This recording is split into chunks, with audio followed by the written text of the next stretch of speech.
नमस्कार मंडळी, स्वागत आहे तुमचं रंगभूमी.com वर. कुटुंब कीर्तन नाटक येतं आहे आणि वंदना गुप्ते मॅम माझ्यासोबत आहेत. मावशी, स्वागत आहे रंगभूमी.com वर पुन्हा एकदा. आणि पुन्हा एकदा तितकाच आनंद होतोय तुम्हाला वेलकम करताना. सगळ्यात आधी आता संकर्षण दादांनीच एक पॉईंट आम्हाला दिलेला आहे की भरपूर स्क्रिप्ट्स नंतर ही स्क्रिप्ट आवडलेली आहे, भावलेली आहे मनाला. तर काय आवडलं नेमकं? बेस जो असतो ना नाटकाचा आणि कथा विस्तार हा जो पॉइंट आहे तो मला त्यातला खूप आवडला. संवाद खूप आवडले, त्याची बॅकग्राऊंड आवडली, बॅकड्रॉप आवडला, म्हणजे कुठे घडतंय काय घडतंय. त्यामुळे मी भयंकर पर्टिक्युलर असते, कारण एक तर इतक्या वर्षाचं प्रेक्षकांचा पण विश्वास आहे ना, मी आहे म्हणजे चांगलं नाटक असणार. सो मला त्याला खरं उतरणं आहे, मला माझी जबाबदारी वाटते. म्हणून मी प्रत्येक नाटक फार ताऊन सलाखून घेते आणि काहीतरी आत्तापर्यंत केलेल्यापेक्षा हे वेगळं करायला मिळते का. तर इथे सगळं बाजासकट सगळंच वेगळं आहे माझा. म्हणजे ड्रेस वेगळा आहे, थोडी बोलीभाषा वेगळी आहे. परभणी, अंबेजोगाई वगैरे ह्या ठिकाणचं साधारण त्या भागातली ही कथा असावी असा बॅकड्रॉप येतो. त्यामुळे ते थोडेसे भाषा थोडीशी वेगळी आहे आणि कुटुंबाचीच कथा आहे.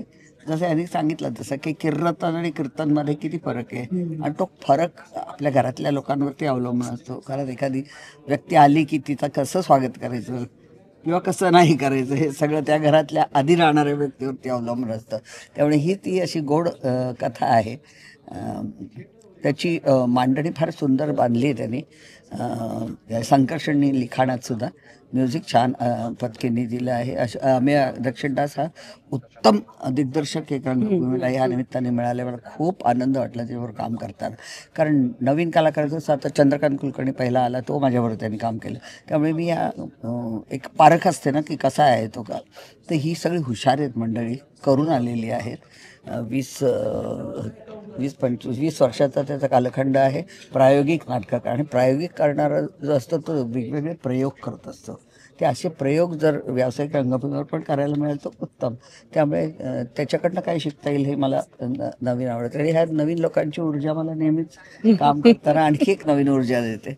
त्यामुळे असं ऊर्जा खूप वापरायची आहे या नाटकात आणि ती मला करायला मिळते. थोडंसं तुमच्या व्यक्तिरेखेबद्दल सांगाल मला? व्यक्तिरेखा ही फणसासारखे असतं ना एखादं बाहेरनं असे, आणि अंतरंग असतं पण ते आपण वाहवत जातो एखाद्या सिच्युएशनमध्ये. इश्यू करतो छोट्या छोट्या गोष्टींचा आणि त्या इश्यूनी दुसऱ्याला काय त्रास होतो आहे किंवा काही कलह घडतो आहे का काय, तर ह्याचा नंतर होणारा त्याचा परिणाम हे जाणीव, अशी सगळी संमिश्र भावना त्या व्यक्तिरेखेची आहे. त्यामुळे मला खूप मजा आली आहे ही भूमिका करायला. बरं, तालमी दरम्यान असे काही किस्से घडले? कारण जोरात तालमी झाली. संकर्षण तो इतका सतत किस्से सांगत असतो. त्याच्या आजी आजोबा पंजोबा घर हे ते तर मला एक वेगळंच काहीतरी ऐकायला मिळतं नाटकाच्या निमित्ताने.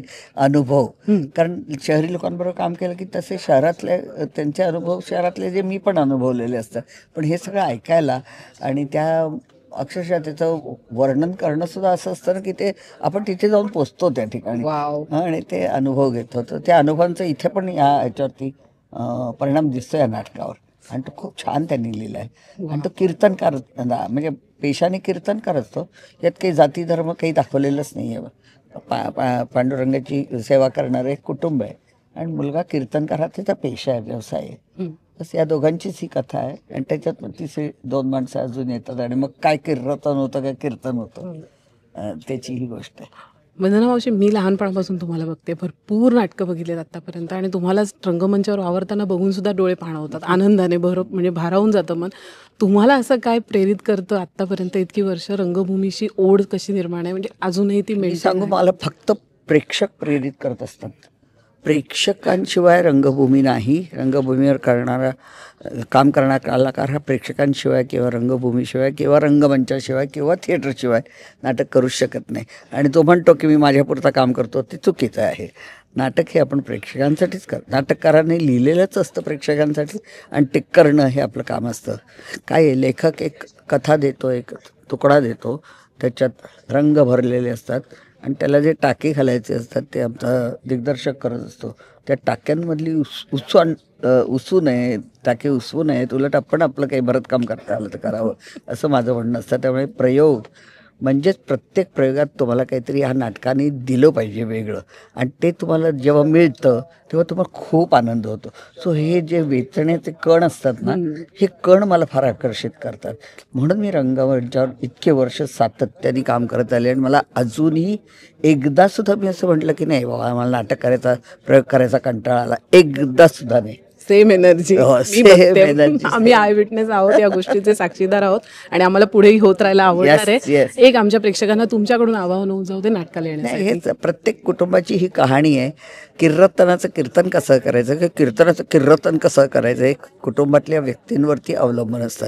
येणाऱ्या लोकांना आपण आपलं करायचं का त्यांची जागा दाखवायची, हे बघण्यासाठी जी गंमत आहे, ती गंमत, त्या गमतीचा आनंद लुटायला तुम्ही कुटुंब कीर्तन हे नाटक बघायला या जरूर, आणि यालच तुम्ही, खात्री आहे मला. खात्री आहे. धन्यवाद वंदना मावशी, थँक्यू सो मच, आणि खूप शुभेच्छा. थँक्यू.